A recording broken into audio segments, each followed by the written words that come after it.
So after all the news we got at Pokemon Worlds this year, it seems like Pokemon TCG Pocket is going to be the future of the franchise, at least for the year. And mostly what I mean by that is that it's just kind of the big major release coming out this year so far, but hey, it still seems pretty interesting. Now, when this game was first revealed back in February, I didn't really think all that much of it. I thought it had seemed interesting, and I was like, okay, this might be kind of cool. It's like an additional little way to play the Pokemon card game on your phone. But now as we're getting more and more information, and the more that I think about it, yeah, this might actually be pretty cool. So for one thing, yes, a lot of the marketing behind this really does push the pack opening and the collection aspect, because that's what's really gotten popular for Pokemon more recently. And it's kind of funny seeing this game released now. I think that like the optimal time would have been, when the Pokemon TCG was just getting really popular in the 2020s and, 2021, because this would have allowed that extra additional way to play and collect aside from just physically. But that didn't happen, so here we are getting it this year.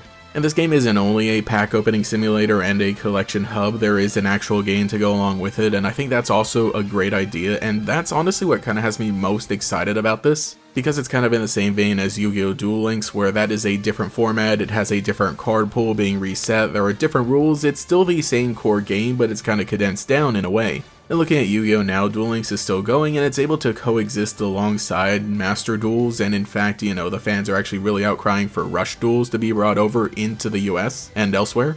And with the way that the main Pokemon TCG is going right now, I think that it would be a really good idea to have just alternate formats like this to get people into the card game, or at least, this alternate format that you can play if you kind of get tired of the main thing. I doubt this game is going to have the same kind of explosion that Pokemon Go had. In fact, all of the other mobile games just kind of haven't really reached that level just because Pokemon Go is really its own thing. And not to say anything bad about the other mobile games, because I really do like Pokemon Masters at the very least. I think that one had a pretty good start and has just really been able to continue going at a great pace and just really deliver for the fans who actually play it. But if any mobile game wants to come close to what happened with Pokemon Go, it would be this game, Pokemon TCG Pocket. Again, I don't think it's going to have the same explosion that Pokemon Go had, but there is the potential provided they lock in, because it has that angle of being a way to collect Pokemon cards and open packs, but having its own unique card pool and brand new artwork that is specifically made for this. And it honestly would be a better way to get people actually playing the game, because Pokemon, the trading card game, is pretty fine in terms of bow collection and the actual gameplay of it,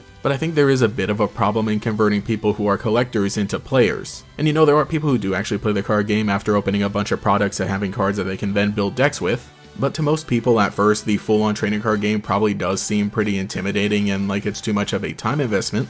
So I think that this game works much better as a gateway, kind of in the same way that, again, Pokemon Go had Pokemon Let's Go immediately following it, and that's probably what led to Sword and Shield and Scarlet and Violet having really high sales numbers. And of course, obviously, the insane install base of the Nintendo Switch console itself. And a big thing comes in how this game compares to Pokemon TCG Live. Now, I enjoy Pokemon TCG Live. I think it's a fine way to actually play the card game and to test decks out, despite the shortcomings that it has in terms of presentation, visuals, and functionality at sometimes. The big thing about Pokemon TCG Pocket is that it really pushes that social and visual aspect. When you collect a card, you can look at it, there's a nice big flashy thing whenever you open the packs, and you can actually trade cards with people. So I can already see the visual of this being something that a lot of people have on their phones, and when they're at Pokemon events, they just trade with each other or show off their collection to each other. And that's really just something that you can't do in TCG Live. And again, honestly, in Pokemon TCG Live, the pack opening just really does not look flashy or really cool at all. It's more of a formality. You just typically click the open all and then you see what you get at the end of it if you've really been grinding in it, or, that's at least my personal experience with it. And Pokemon TCG Live does also have a mobile version, which I imagine doesn't probably run the best at times. So I think that with Pokemon TCG Pocket actually being worked on by creators themselves as well as DNA, the functionality, presentation, and hopefully promotional aspect of this will work a lot better. And by the way, yeah, DNA does work on Pokemon Masters, so they've shown that they know how to make a mobile game and make it work pretty well. And despite Pokemon Masters being a gacha game, it is actually pretty generous to its players in terms of the rates of some of the characters, compared to other gacha games that I've seen. And at every little inconvenience, there ends up being some kind of gem bonus, and of course all of their anniversary events are very generous with what they give out, comparatively at least. Personally, I'm still not the luckiest at my rolls, and the fact that there are rolls at all in the game just kind of makes it so that, yeah, I don't have a lot of gems right now. But again, we still have 2 months until the game actually releases, and they really do need to focus on the gameplay and a lot of the mechanical aspects of it in the marketing. But assuming that the Pokemon Company does lock in and promote this the best they can and actually show everybody and get everybody excited about it, then yeah, the game really could have a lot to it. It has a collectability aspect, it has a social aspect, there's going to be the player versus player aspect. Just every little thing about it adds up in a good way. That said, there still are a lot of things that I would really like to see going forward, and I really hope that they deliver on some certain things that I'm hoping for, but that's something that I'll talk about at another time. Again, it does look promising, but one thing that I think is really concerning to a lot of people is that the 2 trailers we've gotten so far have really just focused more so on that social aspect and the pack opening aspect, which again I think is going to be the main thing that sells it, but they really haven't shown that much in terms of the gameplay and whatever else there could be that actually keep people playing the game month after month. So yeah, like I said, come September, it is going to be really time for them to lock in, and there are definitely specific things that they will need to do. Again, they'll probably need to drop like a full-on showcase giving every little detail and aspect of the game itself, and they'll really also have to partner with the right kind of creators in order to promote this, because if they can get the crowd of TCG collectors actually trying out this game and sticking around for a while, then everything is going to work out really well.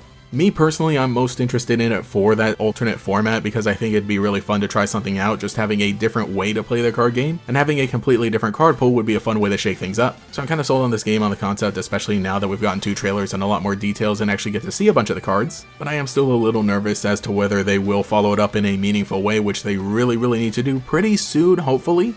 It is kind of funny going back and watching Pokemon Go's first reveal trailers and announcements. Things were actually really vague and there was almost basically like no gameplay shown off at all, but the general content was enough to get everybody interested. And Pokemon Go was really able to get everybody talking, like, everybody, because it was the first Pokemon mobile game just basically ever. So it's kind of weird for me personally. I haven't really seen the same reaction for Pokemon TCG Pocket, but it's probably making a little more waves in the communities that would be more interested in it. Because in my circles, it's not necessarily something that everybody's super interested in. Yeah, people really like when I talk about the art of cards and how they connect together story-wise, but for one thing, whenever I stream Pokemon TCG Live, people will always be interested in it, though not everybody actually plays the card game, and I definitely understand because they are just completely separate games, from the main series games on the Nintendo consoles. So yeah, that is a big thing. We really need a reason for people to actually try things out, and for one thing, it being a free-to-play out that's at least going to give you 2 packs every day sounds alright to me. So let me know what you think in the comments below about Pokemon TCG Pocket and what you're interested to see going forward. Are you interested in the game, or what do you think needs to happen in order to give you a reason to actually play it? Anyway, this is Gatorex, thank you so much for watching, and I'll catch you all later.